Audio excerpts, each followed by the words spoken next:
Hello everyone, welcome back to ഒരു കഥ സിലിട്ടുമാസ്. My dear സ്വത്തുകുട്ടികളെ, ഇന്ന് നമ്മളൊരു സൗത്ത് കൊറിയൻ ക്രൈം ഇൻവെസ്റ്റിഗേഷൻ മൂവിയാണ് കാണാൻ പോകുന്നത്. ഇത് നമ്മൾ സാധാരണ ഇതുവരെ കണ്ടതുപോലത്തൊരു ഫിലിമല്ല. ക്രൈമിനൊപ്പം കുറച്ച് ലവ് മിസ്റ്ററിയും കൂടെ കലർന്നിരിക്കുന്ന ഒരു പടം. മനുഷ്യവികാരങ്ങളുടെ പല തലങ്ങളും എടുത്തു കാണിക്കുന്നുണ്ട്. ഒരു വ്യത്യസ്ത ചിത്രം നിങ്ങൾക്ക് ഇഷ്ടപ്പെടും എന്ന് വിചാരിക്കുന്നു. 2022 റിലീസ് ചെയ്ത ഡിസിഷൻ ടു ലീവ് എന്ന സൗത്ത് കൊറിയൻ ക്രൈം ത്രില്ലറാണ് നമ്മൾ ഇന്ന് കാണാൻ പോകുന്നത്. എന്നാ പിന്നെ സിനിമയുടെ കഥകൾ കേൾക്കാൻ ഇഷ്ടപ്പെടുന്ന നമ്മുടെ കൂട്ടുകാരെല്ലാവരും ചാനൽ സബ്സ്ക്രൈബ് ചെയ്തോളൂ. നമുക്കിപ്പോ ഈ കഥയിലേക്ക് കിടക്കാം.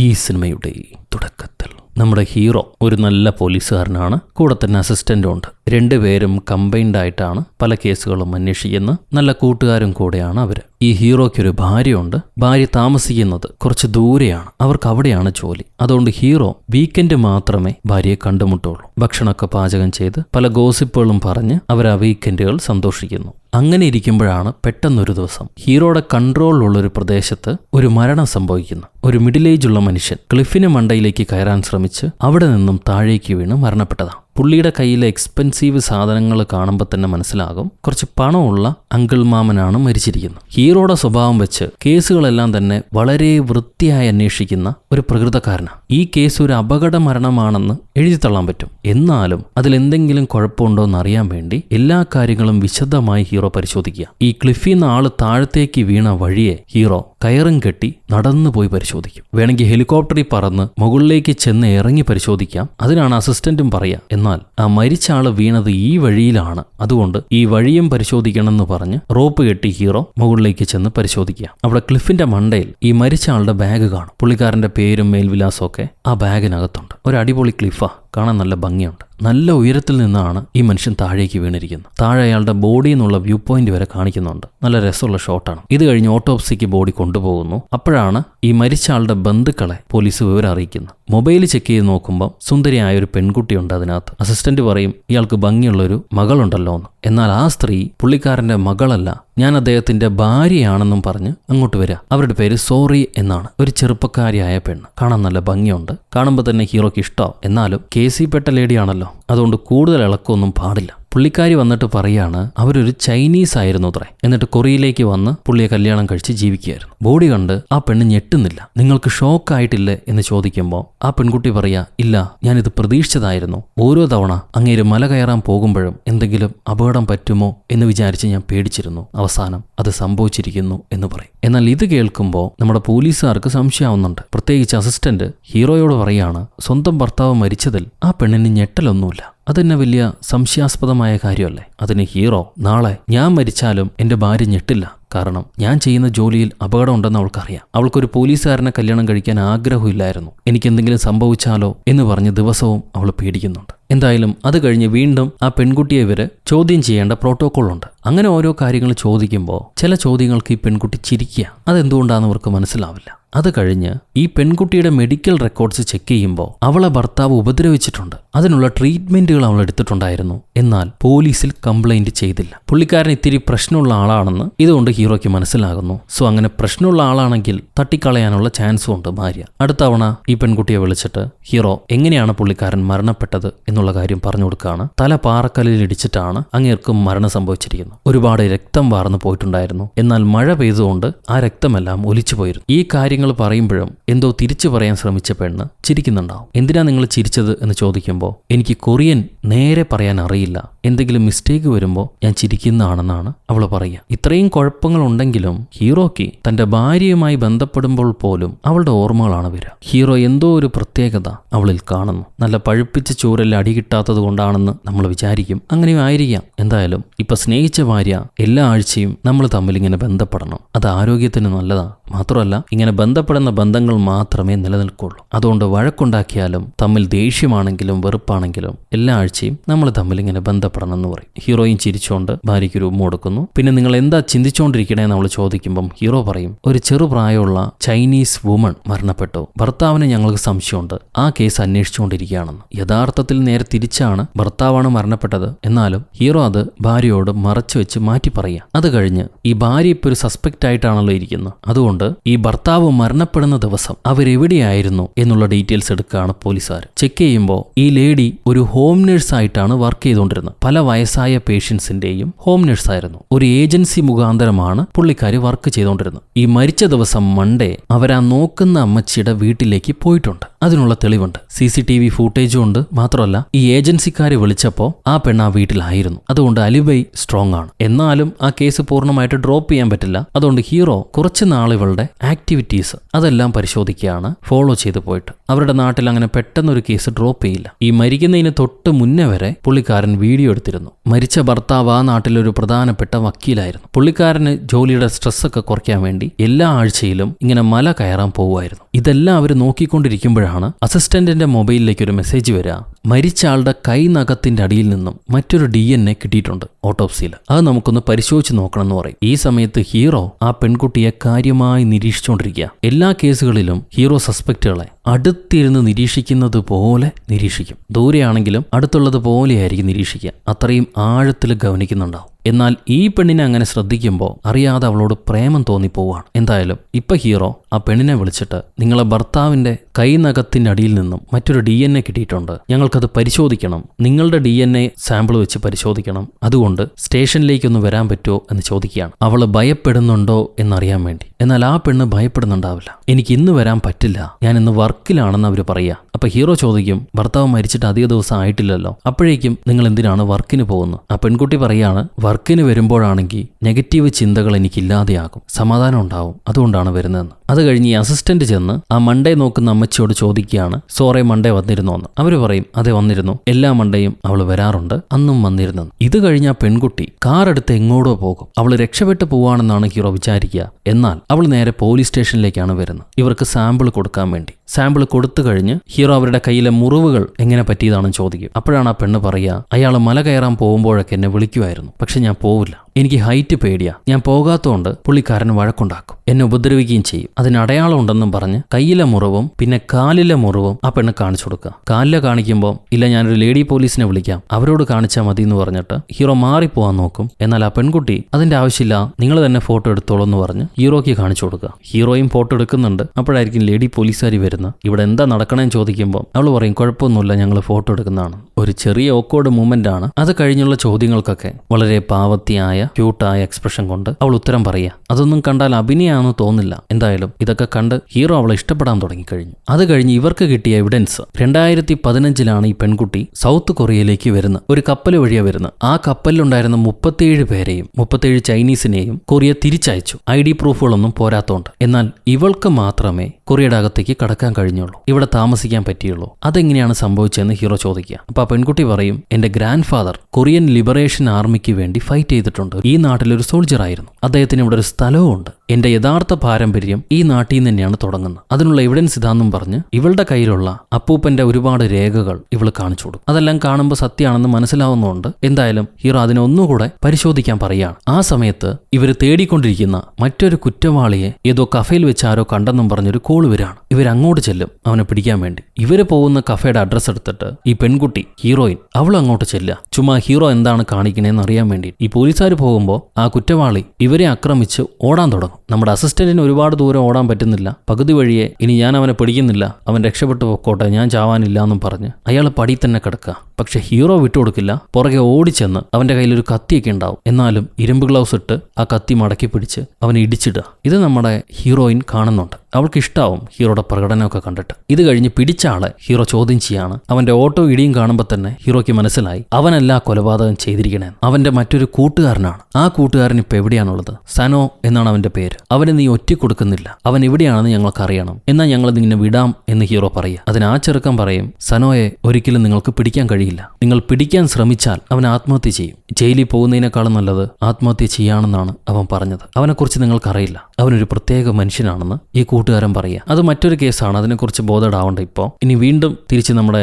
ഹീറോയിനിലേക്ക് വരാം. ഹീറോ എങ്ങനെയാണോ ഈ പെൺകുട്ടിയെ പറ്റി ചിന്തിക്കുന്നത്, അതുപോലെ ഇപ്പോൾ ഹീറോയിനും ഹീറോയെ പറ്റി ചിന്തിക്കാൻ തുടങ്ങി. ഹീറോയുടെ ചോദ്യങ്ങളും ഉത്തരങ്ങളും ഒരു പെണ്ണിനെ കെയർ ചെയ്യുന്നതും എല്ലാം ഹീറോയിന് ഇഷ്ടമായി തുടങ്ങിയിരിക്കുന്നു. ഈ സമയത്ത് അസിസ്റ്റന്റ് മറ്റേ ചെറുക്കനെ പിടിക്കാൻ കൂടെ വന്നില്ലല്ലോ, ഡ്രോപ്പ് ചെയ്ത് പാതിക്ക് കിടന്നില്ലേ, അതുകൊണ്ട് ഹീറോ അവനെ ചീത്ത പറയാം. അപ്പൊ അവനാണെങ്കിൽ അതെ നിങ്ങൾ വലിയ പിടുത്തക്കാരനാ, വലിയ ന്യായമൊന്നും പറയണ്ട, ആ പെണ്ണാണ് കൊല ചെയ്തതെന്ന് ക്ലിയർ ആയിട്ട് മനസ്സിലാവുന്നുണ്ട്, എന്നിട്ട് നിങ്ങൾ അവളെ പരിപാലിക്കല്ലേ, അവളുടെ സൗന്ദര്യം കണ്ട് അവളുടെ പുറകെ പോവല്ലേ, അതുകൊണ്ട് നിങ്ങൾ വലിയ ന്യായമൊന്നും പറയണ്ട എന്ന് പറയാണ് അസിസ്റ്റന്റ്. അത് കേട്ടിട്ട് ഹീറോ പറയും, ഞാൻ എന്റെ ഇഷ്ടപ്രകാരം അവളെ പിടിക്കാതിരിക്കുന്നതല്ല, അവൾക്ക് സ്ട്രോങ് ആയ അലിബയുണ്ട്. CCTVയിൽ അന്നേ ദിവസം ആ മുത്തശ്ശിയുടെ വീട്ടിൽ ആ പെൺകുട്ടി പോകുന്നതിന്റെ ഫൂട്ടേജ് ഉണ്ട്. അവൾ അവിടെ ഉണ്ടായിരുന്നു എന്ന് പറയാൻ ആ ഏജൻസി ഉണ്ട്. പിന്നെ എങ്ങനെയാണ് അവൾക്കെതിരെ തെളിവുണ്ടാക്കി നമുക്ക് പിടിക്കാൻ പറ്റുക? അത് സാധ്യമല്ല. പക്ഷെ എന്തെങ്കിലും ചാൻസ് ഉണ്ടോന്ന് ഞാനും നോക്കുന്നുണ്ട് എന്ന് ഹീറോ പറയും. അത് കഴിഞ്ഞ് അന്ന് വൈകിട്ടും ഹീറോ ദൂരെ നിന്ന് ഈ പെൺകുട്ടിയെ നിരീക്ഷിക്കുക, എന്തെങ്കിലും തെളിവുകൾ കിട്ടില്ലേ. ഇന്ന് രാത്രിയും ഐസ്ക്രീം കഴിച്ചിട്ടാണ് അവൾ കിടക്കുന്നത്. എല്ലാ ദിവസവും ഭക്ഷണമൊന്നും നേരെ കഴിക്കാതെ ഐസ്ക്രീമും കഴിച്ച് TV ഓണാക്കി വെച്ച്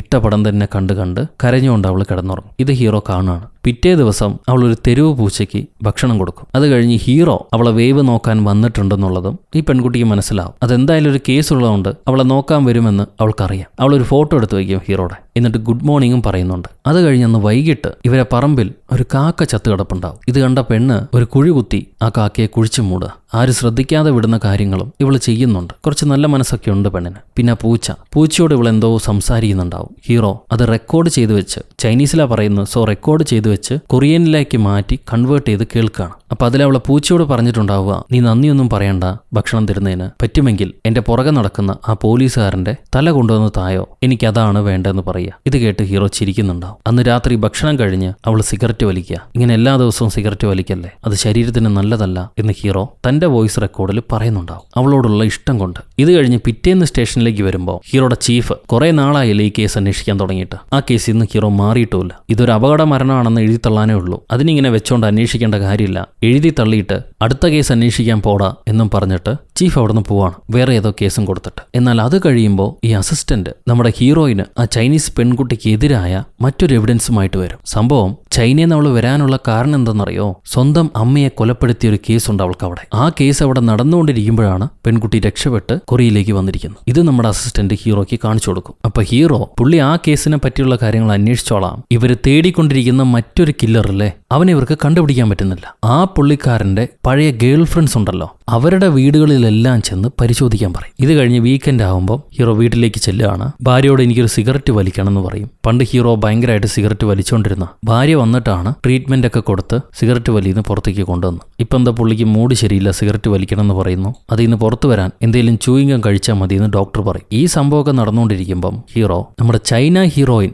അമ്മയെ കൊന്ന കേസില്ലേ അതിന്റെ റിപ്പോർട്ട് അവൾക്ക് തന്നെ അയച്ചു കൊടുത്തിട്ട് ഇതിനെപ്പറ്റി നിനക്ക് എന്താണ് പറയാനുള്ളത് എന്ന് ചോദിക്കുക. അപ്പൊ അവള് പറയും, അവൾ തിരിച്ച് മെസ്സേജ് അയക്കുകയാണ്, എന്റെ വീട്ടിലേക്ക് വരൂ ഞാൻ പറയാം. ആ വീട്ടിലേക്കുള്ള വിളി അത്ര നല്ലതാണോ എന്നറിയില്ല. എന്തായാലും ഹീറോ കുളിച്ചൊരുങ്ങി താടിയൊക്കെ പോണ വഴി തന്നെ വടിച്ച് അവളുടെ വീട്ടിലേക്ക് ചെല്ലുക. ഇനി കൊലപ്പുള്ളിയാണെങ്കിലും സ്നേഹിച്ചിട്ടേ ബാക്കി കാര്യമുള്ളൂ എന്ന വിചാരമുണ്ടോ പുള്ളിക്ക് എന്നറിഞ്ഞില്ല. എന്തായാലും വളരെ ക്രൂര സ്വഭാവമുള്ള പെൺകുട്ടികൾ പ്രത്യേക സുന്ദരികളായിരിക്കുമെന്ന് കേട്ടിട്ടുണ്ട്. അതുകൊണ്ട് സുന്ദരികളെ കാണുമ്പം ഞാൻ തല താഴ്ത്തി നടക്കുള്ളൂ. എനിക്ക് പേടിയാണ്, എന്നെ പെട്ടെന്ന് വളയ്ക്കാൻ പറ്റും. എനിവേ ഇവിടെ ഹീറോ ആ പെൺകുട്ടിയുടെ വീട്ടിലേക്ക് ചെന്ന് ഒരു പോലീസുകാരൻ ഇങ്ങനെ വിളിച്ചു വരുത്താൻ പാടില്ല, അത് മോശമാണെന്ന് പറയാം. അപ്പൊ ആ പെൺകുട്ടി പറയും, ഞാൻ വിളിച്ചില്ലെങ്കിലും നിങ്ങൾ ഇടയ്ക്കിടെ എന്റെ വീടിന്റെ പരിസരത്തേക്ക് വരാറില്ലേ, അതുകൊണ്ട് ഇതും അങ്ങനെയാണെന്ന് കൂട്ടിയാൽ മതി, ഒരു ചായ കുടിക്കൂ എന്ന് പറഞ്ഞിട്ട് ചായ കൊടുക്കുക. ഹീറോ ചോദിക്കും, അപ്പോ നീ തന്നെയാണോ നിന്റെ അമ്മയെ കൊന്നതെന്ന്? അതിനവളൊരു കഥ പറയാണ്. സംഭവം അമ്മ കിടപ്പിലായിരുന്നു, അമ്മയെ നോക്കാൻ വേണ്ടിയിട്ടാണ് ഇവള് നഴ്സിംഗ് പഠിച്ചത് തന്നെ. പക്ഷെ ഒരുപാട് നാളിങ്ങനെ കിടപ്പിൽ തന്നെ ആയതുകൊണ്ട് അമ്മയ്ക്ക് അത് മതിയാക്കണം, സമാധാനത്തോടെ മരിക്കണം. അതുകൊണ്ട് അമ്മ തന്നെ മോളോട് ചോദിച്ചു, മോളൊരു കാര്യം ചെയ്യും, കൊറിയയിലേക്ക് പോകണം, അപ്പൂപ്പന്റെ പഴയ സ്ഥലങ്ങളൊക്കെ ഉണ്ടല്ലോ അവിടെ ഒരു മൗണ്ടെയിൻ ഉണ്ട്, അവിടെ ചെന്ന് ജീവിക്കുകയും ആദ്യം അമ്മയെ മരണത്തിലേക്ക് പറഞ്ഞുവിട് സമാധാനത്തോടെ, എന്നിട്ട് എന്റെ മോള് നാട് വിട്ടുപോയി സമാധാനത്തോടെ ജീവിക്കുമെന്ന് അമ്മ പറഞ്ഞു ചോദിച്ചതാ. അതുകൊണ്ട് അമ്മയ്ക്ക് ഫെനറ്റിൽ ഗുളിക കൊടുത്ത് അമ്മയെ പൂർണ്ണമായി ഉറക്കിക്കഴിഞ്ഞിട്ടാണ് ഇവള് കൊറിയയിലേക്ക് വന്നത്. അമ്മയായിരുന്നു അത് ചോദിച്ചതെന്ന് ഇവള് പറയാ. പക്ഷെ എന്നിരുന്നാലും ഗവൺമെന്റ് അംഗീകരിക്കാതെ ഈ ദയാഹത്യ ചെയ്യാൻ പാടില്ല, അതുകൊണ്ടാണ് അവളെ പുറത്ത് ഈ കേസുള്ളതെന്ന് ആ പെൺകുട്ടി പറയാ. പിന്നെ ആവശ്യം വരികയാണെങ്കിൽ എനിക്കും കൂടെ കഴിക്കാൻ വേണ്ടി ഞാൻ 4 ഫെനാറ്റിൽ വെച്ചിട്ടുണ്ടെന്ന് അവള് പറയാ. 4 മരണ ഗുളിക. ഇത് കഴിഞ്ഞ് ഭർത്താവിൻ്റെത് അപകട മരണമല്ല, ഒരു സൂയിസൈഡ് ആണ്, അതിനുള്ള തെളിവുണ്ടെന്നും പറഞ്ഞ് ഇവളൊരു റെക്കോർഡ് എടുത്ത് കാണിക്കും. അതില് ഇവളെ ഭർത്താവ് ഒരുപാട് കൈക്കൂലികൾ വാങ്ങിച്ച് പല ഫിനാൻഷ്യൽ കേസുകളും തിരിമറി നടത്തിയിട്ടുണ്ട്. അതിലകപ്പെട്ട പാവങ്ങൾ ഇയാളെ കൊന്നുകളയുമെന്നും അതിലെ യാഥാർത്ഥ്യം പുറത്തു കൊണ്ടുവരാൻ കേസ് കൊടുക്കുമെന്നും പറഞ്ഞിട്ട് കുറേയധികം ഭീഷണി കത്തുകൾ അയച്ചിരുന്നു. ഈ കത്തുകളെല്ലാം കണ്ട് പേടിച്ച് പുള്ളിക്കാരൻ ആത്മഹത്യ ചെയ്താണെന്ന് ഹീറോയിൻ പറയുക.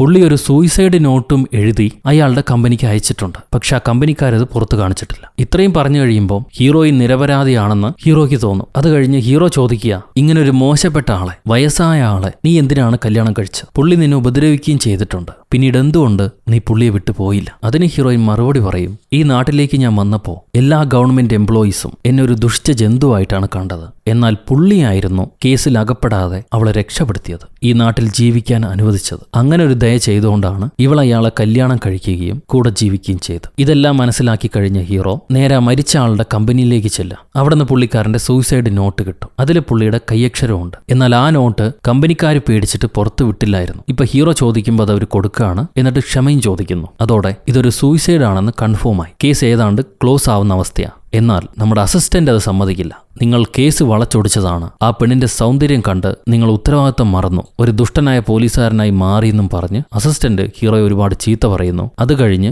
ഈ ചൈന പെൺകുട്ടിയുടെ വീട്ടിലേക്ക് ചെന്ന് അവളെയും കുറെ ചീത്ത പറഞ്ഞ് അവളുടെ വീട്ടിലെ സാധനങ്ങളെല്ലാം തല്ലിപ്പൊളിച്ച് ഈ അസിസ്റ്റന്റ് അവിടെ തന്നെ കിടക്കുക. ഹീറോ പെട്ടെന്ന് തന്നെ ഓടിപ്പോയി തന്റെ കൂട്ടുകാരനെ അവിടെ നിന്ന് എഴുന്നേൽപ്പിച്ച് വീട്ടിലേക്ക് പറഞ്ഞു വിട്ടിട്ട് ഈ ചൈനക്കാരിയുടെ വീടെല്ലാം വൃത്തിയാക്കി കൊടുക്കും. എന്നിട്ട് ക്ഷമയും ചോദിക്കും. അത് കഴിഞ്ഞ് അവളോട് പറയാണ്, ഈ കേസ് ക്ലോസ് ആയി, ആത്മഹത്യയാണെന്ന് തെളിഞ്ഞു, ഇനി നിങ്ങൾക്ക് കുഴപ്പമൊന്നുമില്ല. അപ്പൊ ആ പെണ്ണ് ചോദിക്കും, നിങ്ങളിതിൽ സന്തോഷിക്കുന്നുണ്ടോ? അപ്പൊ ഹീറോ, എനിക്ക് സന്തോഷിക്കേണ്ട ആവശ്യമൊന്നുമില്ല, എന്നാലും എനിക്ക് സന്തോഷമാണെന്ന് പറയാം. അത് കഴിഞ്ഞ് നിങ്ങൾ വല്ലതും കഴിച്ചോ എന്ന് ചോദിക്കുമ്പോൾ ആ പെണ്ണ് മറുപടി ഒന്നും പറയില്ല. അവൾ ഐസ്ക്രീം മാത്രമേ കഴിച്ചിട്ടുള്ളൂ. സോ അവൾക്ക് ഭക്ഷണം കൊടുക്കാന്ന് പറഞ്ഞിട്ട് ഹീറോ അവളെ തന്റെ അപ്പാർട്ട്മെന്റിലേക്ക് കൊണ്ടുവന്ന് ഭക്ഷണമൊക്കെ പാചകം ചെയ്ത് കൊടുക്കുന്നു. ആ സമയത്താണ് ഹീറോയ്ക്ക് കുറെ നാളായിട്ട് ഉറങ്ങാൻ കഴിയുന്നില്ല. ഇൻസോംനിയ എന്ന് പറഞ്ഞ രോഗമുണ്ട്. എപ്പോഴും തലയിൽ ഈ കേസിന്റെ കാര്യങ്ങൾ ഓടിക്കൊണ്ടിരിക്കുകയാണ്. അതുകൊണ്ട് ഉറക്കം നേരെ കിട്ടില്ല എന്നുള്ള കാര്യം പറയുന്നു. ഹീറോയുടെ വീട്ടിലൊരു വാളിൽ ഇതുവരെ ക്ലോസ് ആവാത്ത കേസിന്റെ എല്ലാ ഡീറ്റെയിൽസും ഫോട്ടോഗ്രാഫ്സും ഒട്ടിച്ചു വെച്ചിട്ടുണ്ട്. ഇതവള് കാണും. അതിലൊരു ഉറുമ്പ് ബോഡിയിൽ ഇരിക്കുന്ന കണ്ടിട്ട് ഉറുമ്പുകൾ മനുഷ്യനെ ഭക്ഷിക്കുമോ എന്ന് ചോദിക്കുക. അതിന് ഹീറോയിൻ പറയും, ഒരാൾ മരണപ്പെട്ട് കഴിഞ്ഞാൽ ആദ്യം വരുന്നത് ഈച്ചയായിരിക്കും, അത് കഴിഞ്ഞ് ഉറുമ്പാ വരിക. ഇവരാ ബോഡിയിലെ ദ്രാവകങ്ങൾ കഴിക്കാനാ വരുന്നത്, ബ്ലഡും ഉമിനീരും അതുപോലുള്ളത്. അത് കഴിഞ്ഞ് ബാക്കിയുള്ള എല്ലാ ജന്തുക്കളും വരുന്നു, പുഴുക്കളും മാഗട്സും എല്ലാം വന്നിട്ട് പിന്നെ അവരുടെ ഒരു ഫീസ്റ്റ് ആയിരിക്കും ഈ ബോഡിയിൽ ഉണ്ടാവുക. പോലീസിന് എത്ര പെട്ടെന്നാണോ ആ ബോഡി കിട്ടുന്നത് അത്രയും സൗകര്യപ്രദമായിരിക്കും അവർക്ക് കേസ് അന്വേഷിക്കാൻ. ഇതൊക്കെ ഇവർ സംസാരിച്ചു കഴിഞ്ഞ് അവൾക്ക് ഫുഡ് കൊടുക്കുന്നു. ഈ ഫോട്ടോസ് എല്ലാം കണ്ടു കഴിയുമ്പം പെണ്ണിന് മനസ്സിലാകും ഇത് ഹീറോ ദിനം ദിനം കാണുന്നത് കൊണ്ടാണ് പുള്ളിക്കാരന് ഉറക്കം വരാത്തതെന്ന്. അതിലൊരു പ്രത്യേക കേസ് ഹീറോ കാണിച്ചു കൊടുക്കുന്നുണ്ട്. ഇവളെ ഭർത്താവ് മരിച്ച അതേ കാട്ടിൽ നിന്ന് തന്നെ 1 മാസം പഴക്കമുള്ള ഒരു ബോഡി പോലീസുകാർക്ക് കണ്ടുകിട്ടി. മഴ കൊണ്ട് വെട്ടിക്കൊന്ന അവസ്ഥയിലായിരുന്നു അത് കണ്ടുകിട്ടിയത്. അയാളുടെ കില്ലർ ഭാര്യയുടെ കാമുകനാണ് സാനോ. അയാളെ ഇതുവരെ കണ്ടുപിടിക്കാൻ കഴിഞ്ഞിട്ടില്ല.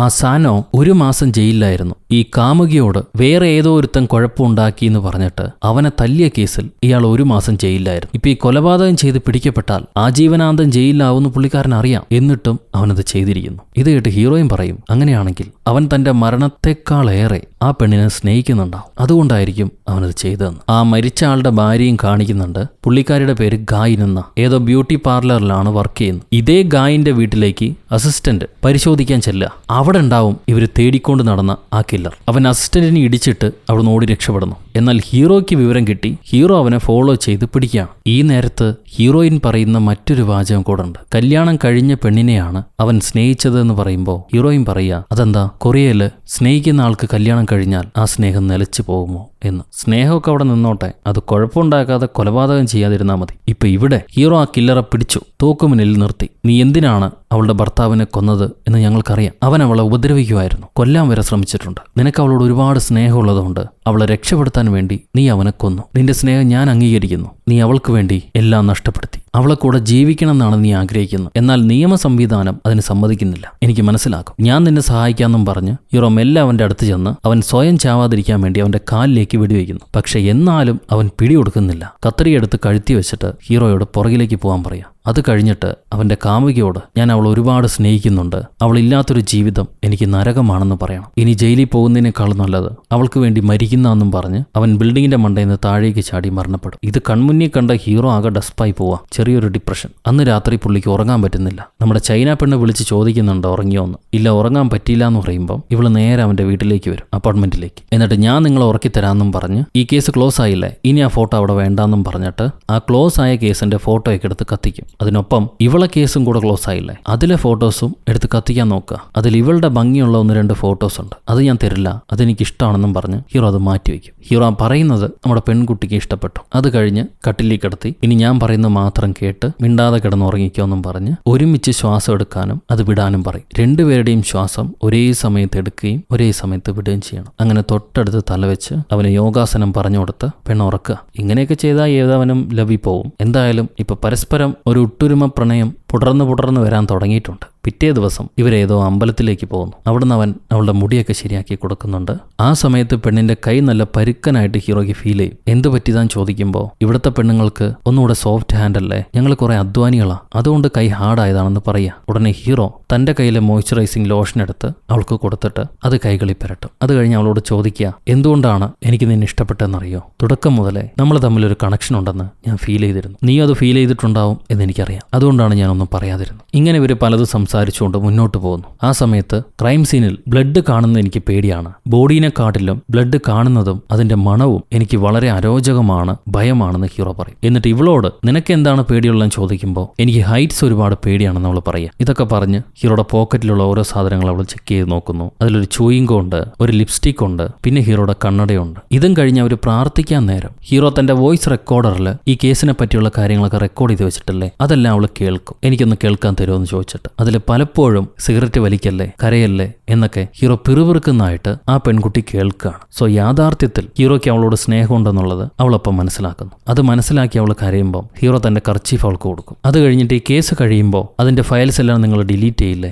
ഇനി അത് വെച്ചോണ്ടിരിക്കണ്ട, ഡിലീറ്റ് ചെയ്തേക്കെന്നും പറഞ്ഞ് അവൾ തന്നെ അത് ഡിലീറ്റ് ചെയ്യുക. അന്ന് വൈകിട്ട് ഹീറോയുടെ വീട്ടിൽ വെച്ചിട്ടായിരിക്കും ഒരു ഭക്ഷണം പാചകം ചെയ്യുന്നത്. ഞാൻ ഈ കേസിനെ പറ്റിയുള്ള എല്ലാ വിവരങ്ങളും എല്ലാ കണക്കുകളും തലയിൽ വെച്ചിട്ടുണ്ടാവും. ആ കേസ് കഴിയുമ്പോൾ മാത്രമേ ഇത് മറക്കുള്ളൂ. ഇപ്പൊ നിന്റെ കേസ് കഴിഞ്ഞില്ലേ, അതിനെ പറ്റിയുള്ള എല്ലാ കാര്യങ്ങളും ഞാൻ മറന്നു എന്ന് ഹീറോ പറയുകയാണ്. അത് കഴിഞ്ഞ് വീക്കെൻഡ് ആകുമ്പോൾ ഭാര്യ വീട്ടിലേക്ക് ചെല്ലുന്നു. ഹീറോയുടെ ബോഡിയിൽ നിന്ന് ഈ സിഗരറ്റിന്റെ മണം കിട്ടുന്നതുകൊണ്ട് നിങ്ങൾ വീണ്ടും വലിച്ചോന്ന് ചോദിച്ച് ഭാര്യ ദേഷ്യപ്പെടുമ്പോൾ അത് കൂട്ടുകാരനാണെന്ന് ഹീറോ പറയാ. യഥാർത്ഥത്തിൽ അത് ആ ചൈന പെൺകുട്ടിയായിരുന്നു. അന്ന് വൈകിട്ട് ഉറക്കം വരാതെ ഹീറോ ഈ സാൻഡ്രയ്ക്ക് മെസ്സേജ് അയക്കും, എന്താ ചെയ്യണമെന്ന് ചോദിച്ചിട്ട്. അപ്പൊ അവള് പറയാണ് ഏതോ അമ്മൂമ്മയ്ക്ക് ക്രിട്ടിക്കലാണത്രേ, അതുകൊണ്ട് അവൾ അമ്മൂമ്മയുടെ കൂടെ ആശുപത്രിയിലാണ്. പിറ്റേ ദിവസം മൺഡേ മറ്റേ അമ്മൂമ്മനെ കാണാൻ പോകാൻ പറ്റില്ല, എന്താ ചെയ്യേണ്ടതെന്നറിയില്ല. അപ്പൊ ഹീറോ പറയും നിനക്ക് വേണ്ടിയിട്ട് വേണമെങ്കിൽ പിറ്റേന്ന് ഞാൻ ആ മൺഡേ അമ്മൂമ്മനെ കാണാൻ പോവാന്ന്. അവൾക്കത് സന്തോഷാവും. അവളെ വീട്ടിൽ ഒരു മാപ്പ് ഉണ്ട്, ഒരു റെക്കോർഡുണ്ട്, അത് മാത്രം എടുത്തുകൊണ്ട് പോയി അമ്മൂമ്മയ്ക്ക് വായിച്ചു കൊടുത്താൽ മതി, വേറൊന്നും ചെയ്യണ്ട എന്നവൾ പറയാ. സോ ഹീറോ നേരെ അവളുടെ വീട്ടിലേക്ക് ചെല്ലുന്നു. ഈ റെക്കോർഡ് എടുക്കുന്നതിന്റെ കൂട്ടത്തിൽ തന്നെ അവൾ ഫെനറ്റിലിന്റെ കാര്യം പറഞ്ഞിരുന്നില്ലേ, വിഷഗുളിക, അത് അവൾ പറഞ്ഞ സ്ഥലത്തുണ്ടോ എന്ന് നോക്കും. ഉണ്ട്, അവൾ പറഞ്ഞപ്പോൾ സത്യമാണ്. അത് കഴിഞ്ഞ് ഈ മാപ്പ് കൊണ്ടുപോയി അമ്മൂമ്മയ്ക്ക് വായിച്ചു കൊടുക്കുന്നു. എന്നിട്ട് അമ്മൂമ്മയ്ക്ക് മസാജ് ചെയ്ത് കൊടുക്കുന്നുണ്ട്. അപ്പൊ അമ്മൂമ്മ പറയും സോറയുടെ കൈകളെ കാട്ടിലും നിന്റെ കൈ സോഫ്റ്റ് ആയിട്ടുണ്ട്. സോറയുടെ കൈകൾ ആദ്യകാലങ്ങളിൽ നല്ല സോഫ്റ്റ് ആയിരുന്നു, പക്ഷെ പിന്നീട് അത് ഹാർഡായി. ഇതവർ പറഞ്ഞുകൊണ്ടിരുന്നിട്ട് മൊബൈലിൽ പാട്ട് വെക്കാൻ നോക്കുമ്പോൾ അത് പാടുന്നില്ല. ശരിയാക്കി തരാൻ പറ്റുമോ എന്ന് ഹീറോയോട് ചോദിക്കും. ഹീറോ മൊബൈൽ വാങ്ങിച്ച് അതിൽ ഓപ്പൺ ആയിരിക്കുന്ന ആപ്സ് എല്ലാം ക്ലോസ് ചെയ്യുക. അപ്പൊ അതിലെ ഒരു ആപ്പ് ഫിറ്റ്നസ് ആക്ടിവിറ്റി മോണിറ്റർ ചെയ്യുന്ന ഒരു ആപ്പ് ഓപ്പൺ ആണ്. അതിൽ ആ ഭർത്താവ് മരിച്ച ദിവസം മൺഡേ 138 ഫ്ലൈറ്റ് ക്ലൈം ചെയ്തതായിട്ട് അതിൽ മോണിറ്റർ ചെയ്തിട്ടുണ്ട്. അതായത് ഒരു 1000 അടി ഉയരത്തിൽ നടന്നതായിട്ട്. ഇത് കണ്ട് ഹീറോ ആ അമ്മൂമ്മയോട് ചോദിക്കുകയാണ്, ഈ 26th മൺഡേ സോറെ അമ്മൂമ്മയെ കാണാൻ വന്നിരുന്നോന്ന്. അമ്മൂമ്മ പറയും അത് മൺഡേ ആണെങ്കിൽ സോറെ കാണാൻ വന്നിട്ടുണ്ടെന്ന്. അപ്പൊ ഹീറോ ആ മൺഡേ അമ്മൂമ്മ ഈ സോറയുടെ കൂടെ പുറത്തെവിടേക്കെങ്കിലും പോയോ എന്ന് ചോദിക്കും. അപ്പൊ അമ്മൂമ്മ ചിരിച്ചുകൊണ്ട് നീ മണ്ടനാണോടാ, എന്റെ കൈകാൽ തളർന്നിരിക്കുക, എനിക്ക് എങ്ങോട്ടും പോകാൻ കഴിയില്ല,